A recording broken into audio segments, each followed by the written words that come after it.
Oui. C'est bon, on peut commencer.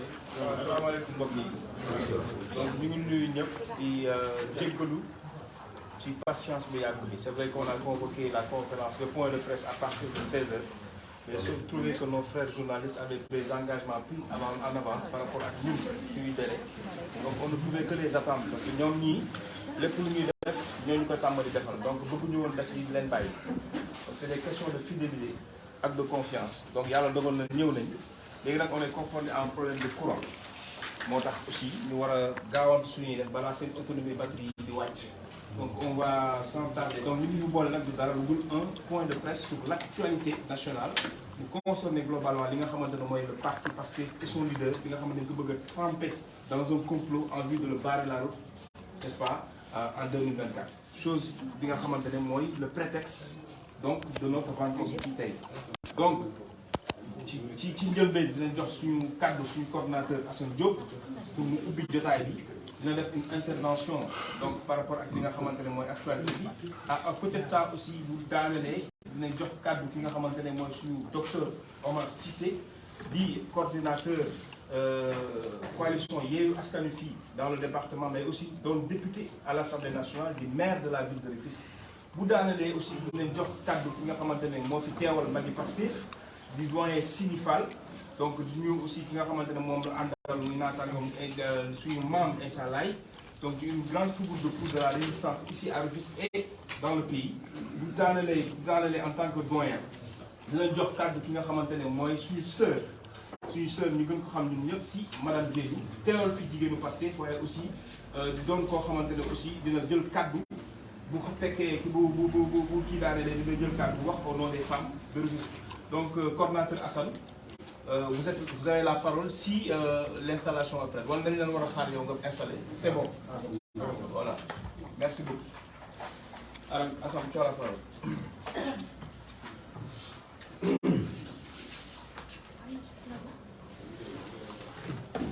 C'est bon, on peut commencer. Assane, à vous la parole. Bonsoir tout le monde.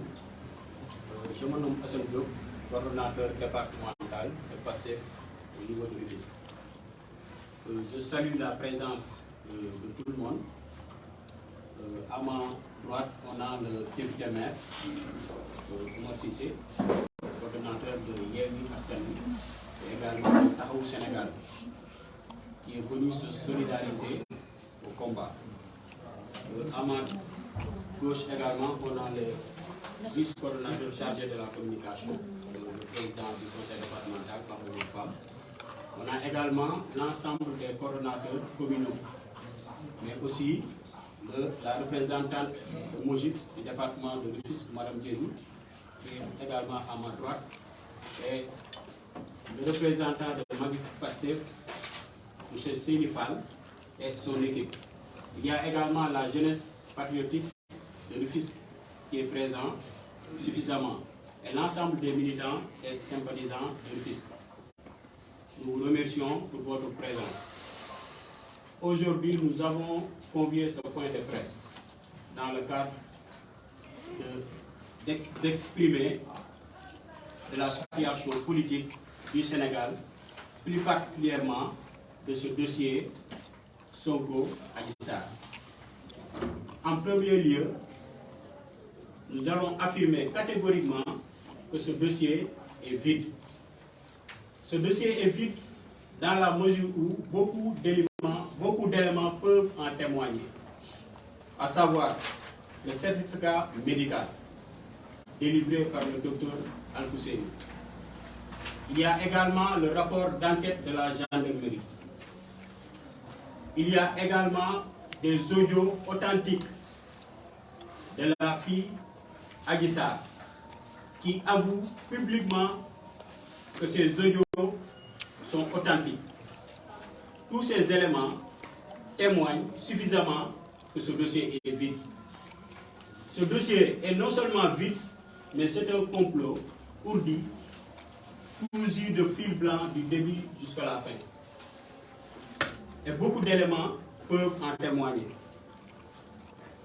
On peut également citer la réquisition téléphonique de la Sonatel et également la date du 3 février et du 2 février. Le certificat médical témoigne le 3 février alors qu'on nous dit que le prélèvement a été fait le 2 février. Donc nous posons la question catégoriquement au juge Maham Diallo. Quels sont les éléments en charge qui peuvent témoigner que ce dossier doit aller à la chambre criminelle? Il y a également les témoins qu'on peut citer, Ndeye Ndiaye et d'autres personnes. Et j'en passe. Tout cela relève d'une pure injustice de la part du gouvernement, de la part de ce régime de Macky Sall. Et nous, Pastef, département de Rufisque, nous avons un seul mot, que c'est une entreprise de liquidation de leaders politiques. Parce que nous avons tous vécu le syndrome de Karim Wade, mais également le syndrome de Khalifa Sall. Nous leur disons que Ousmane Sonko n'est pas un bouton de tabac. Nous ne nous laisserons pas faire. Nous allons nous battre jusqu'au bout. Et je terminerai pour dire que le président Ousmane Sonko n'ira pas au procès. Oui. Ça, on le dit et on le répète. Le président n'ira pas au procès. Et que le président Macky Sall, parce que les gens ont tendance à nous dire que on vous manipule, vous oubliez le sort de Macky Sall et de suite. Non, on n'oublie rien.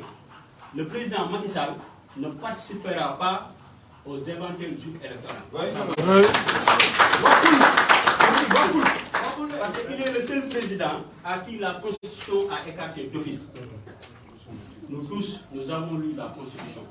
L'article 27 dit que nul ne peut faire plus de 2 mandats consécutifs. Et que ces ténors, à savoir ces ministres, le ministre de la Justice lui-même, Ismaël Madior Fall, qui est habitant de Rufisque, a dit, urbi orbi, que nul ne peut faire plus de 2 mandats consécutifs. Il est même allé à inviter aux journalistes de ne lui repose pas cette question. N'est-ce pas? De surcroît, j'ai entendu également un de ces ténors également, le porte-parole, le ministre porte-parole du gouvernement, Seydou Gueye, qui dit à travers une émission au niveau de Giacarlo, si je ne me trompe pas, le 15 mars 2019, qui dit que la Constitution a été claire. Et que quand une loi est claire, on l'applique, on ne l'interprète pas. Et il ajoute, en légistique, c'est-à-dire l'art de confectionner des lois, que quand il y a la forme négation, on ne peut plus l'interpréter. Donc je pense que cela est clair. Comment ces gens qui ont témoigné que la Constitution a été claire, revenir aujourd'hui, nous faire croire que le président de la République va faire une 3e candidature? Ça, nous le refusons catégoriquement. Le président Macky Sall ne participera pas aux élections. Le président Ousmane Sonko n'ira pas au procès et que le président Ousmane Sonko, personne, je dis bien personne, ne peut l'empêcher d'être candidat aux prochains jours électoraux.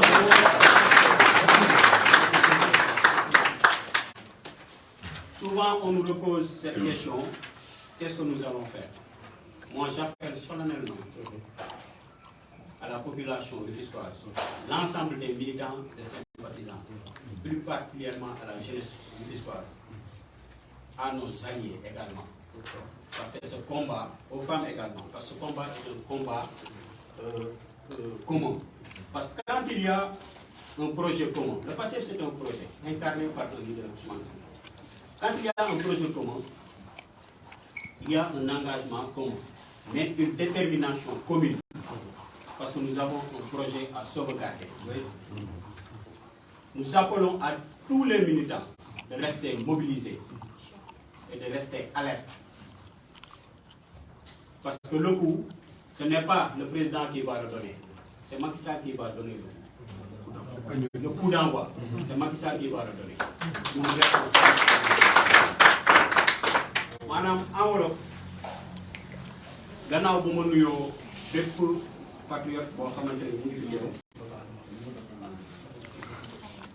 ici jiital suñu naataango politique bi ki nga xamante ni mooy le député maire Oumar Cissé di le coordonnateur de Yewwi Askan Wi mais di aussi di njiitu Taxawu Sénégal di ci liste di nuyu Pape Mamadou Fam di chargé de la communication de PASTEF département et également le président conseil départemental di nuyu jigéenu PASTEF yi ki nga xamante ni moo leen fi toogal muy madame Diédou di nuyu également ñi nga xamante ni ñoo représenté Macky PASTEF bëri nañ fi mën naa citer suñu papa Séni Fall di nuyu aussi la jeunesse patriotique jeune Rufisque yi ñoom ñëpp ñu ngi fi à travers leur coordonnateur Saliou Dione ak l'ensemble des coordonnateurs de commune ak bépp militant boo xamante ni teew na fi tey nag dañu ootee daje aux journalistes yi ngir mën a jàkkaarloo askan wi wax ak ñoom waaye duñu wax ak askan wi kase dañuy wax ak ñi nga xamante ni ñoom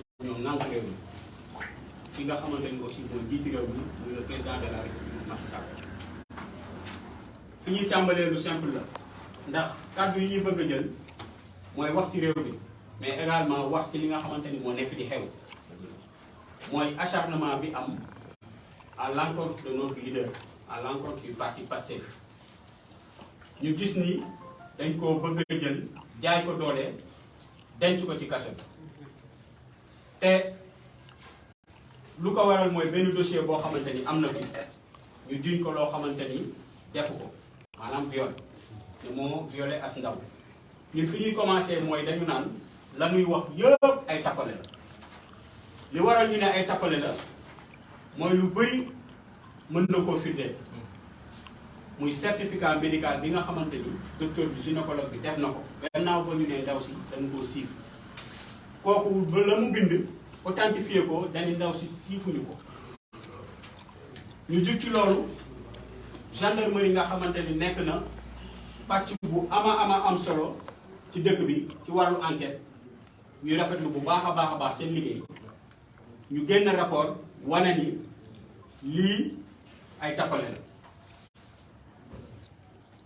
ñu demaat ba ci biir ndaw si nga xamante ni nee na dañu koo siif di am ñu muy jokkool luy wane ni lii ay tappale moo ko lal du début jusqu'à la fin wax ko ci ay audio di ci waxtaan ak sëriñam ba nu ko oowee laaj ko dani lii man maa ko wax sénégalais yëpp di ci dégg ndax sénégalais yi dañoo yor seen xel di xalaat daal di maa ko wax waaye dama doon naxaate ba pare ñi nga xamante ne ñoo nekkoon ci salon bi muy Ndeye Khady Ndiaye ak jëkkëram ak ñeneen ñëw daal di seede ni fii dara amu fa tudd ci ay tur ñoo xamante ni dañoo sës nguur gi loolu yëpp ñu teg ko ci kaw table procureur l'élément le plus essentiel mooy rapport d'enquête de la gendarmerie ñu jël loolu yëpp dëxëñ ko daal di déedéet dañu koy yóbbu procès ci doyen de justice ñu leen di xamal ni procès du am tey du am ëllëg. procès du am de. te Ousmane Sonko ñun procès du am département bu Rufisque nee nañu Ousmane Sonko waxuma la du dem procès waxuma la buñ ko laalee mais buñ ko jegee suñuy bakkan la ñuy jël doo koo jël loolu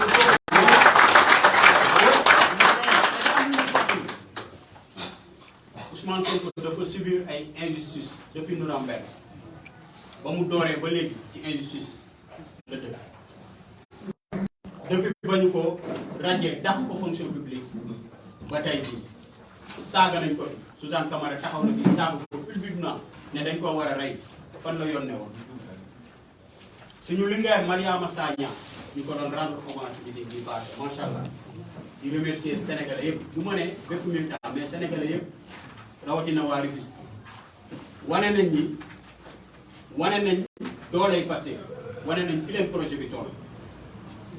lu yàggul dara dem nañ kër yaayam suñu yaay jooju dem di jigéen sool di ko xooxatal pour jël ay fiches de parrainage fan la yoon nekkoon suñu siège Pastef attaqué nañu fan la yoon nekk suñu prisonniers yi ñu jël téye leen ci yu ñàkk xorom ku ci mel ni Mor Gueye ku ci mel ni Yaya Cissé Assane Dramé Diédhiou ak ji nga xamante ne ñoo féetee Dakar jàpp leen ci ay tappale làq leen seeni waajur loolu fan la ko yoon teg boobu ba léegi ñu gëmloon justice am na li ñu war a wax ci réew mi dafa bëri rapport yi épingle na ay ñoñam mujjul fenn bu ci yàggul dara mooy rapport Cour des comptes bii wane ni xaalisu réew mi ci temps wu Covid 19 bi dañ koo jël di ko pasare moment bi nga xamante ni ku génn ñu dumal di dóor mag ñi di dóor ndaw ñi ku takkul masque ñu amande la xoxotal nit ñi ñu jël Macky Sall jox ko suñu réew jox ko ay sañ-sañu mu signé si suñu tur pour gérer suñu xaalis nu mu waree ay ñoom pasare alalu réew mi te mujjul fenn ñu bëgg ñoo gëmloo ni justice am na fii lu yàggul dara gis nañ fii kaawu Khalifa Sall jaay nañ ko fi doole def ko liñ koy def jaay fi doole Karim Wade Ousmane Sonko nag moo leen dese dañ leen wan ni loolu du mës a am. waxuma la laal waxuñu la laal sax mais jege sax buñ ko defee gis ko. mayewul ablewul saraxewul. Ousmane Sonko mayewul ablewul saraxewul loolu mooy Ousmane Sonko du xarum tabaski Ousmane Sonko du nagu seeraas ñëpp xam nañ lan mooy nagu seeraas seen tappale yooyu ñu naan chambre criminelle nagu seeraas kuñ fa yóbbu doo génn xamuñu nag moom lu muy wax mais ñun duñ ko bàyyi mu dem procès tey duñ ko bàyyi mu dem procès ëllëg mooy maa ngi parce que aussi droit de résistance constitution bi moo ñu ko may ñun du ñun ñooy joxe ndigal yi ñu ci bëri ñu ngi toog di wax ndigal ndigal Macky Sall moo koy joxe te moom rek la ñuy def bu joxee ndigal rek luy xew moom dina ko gis di wax nag di interpeller bépp intellectuel bu fi nekk bépp kilifa réew mi ñun ñëpp ñoo ko bokk duñu ay nit du safaan ñun jàmm rek la ñuy koy depuis mois de mars ba léegi gisu leen fi bu yëngu gisu leen ñun kenn gënunoo yàgg dafa fekk nag am réew bu amee fu mu jëm ña war a wax nañu wax ña war a bind nañu bind ndax tey bu ma jëlee exemple génn tuuti réew mi dem France ñun ñëpp fàttaliku nañ fii xeex bi amoon ci diggante les Versaillais et les communards ki nga xamante ni mooy Jean-Paul Sartre dafa bind mu ne je tiens les Flaubert et Goncourt responsables du massacre qui suivit la commune de Paris ñu ne ko lu tax mu ne parce qu'ils sont restés inertes sans même écrire une ligne pour l'empêcher ndax am na ñooñu xamante ni balaa ñoo bind taal nañ seenu kër ku ci mel ni Victor Hugo donc réew bu amee fu mu jëm nag ña war a wax bu ñu waxul bu guute di am kenn du mucc ñun ñëpp ba tax na maa ngi foofu laay tënkee kàddu yi di remercier waat ñëpp ñi nga xamante ni ñoo fi teew di wax militants yi ñu reste mobilisé fagaru te am dëgër laay te xam ne fa ñu jëm ñun ñëpp dañoo war a taxaw solide pour sauvegarder ce projet.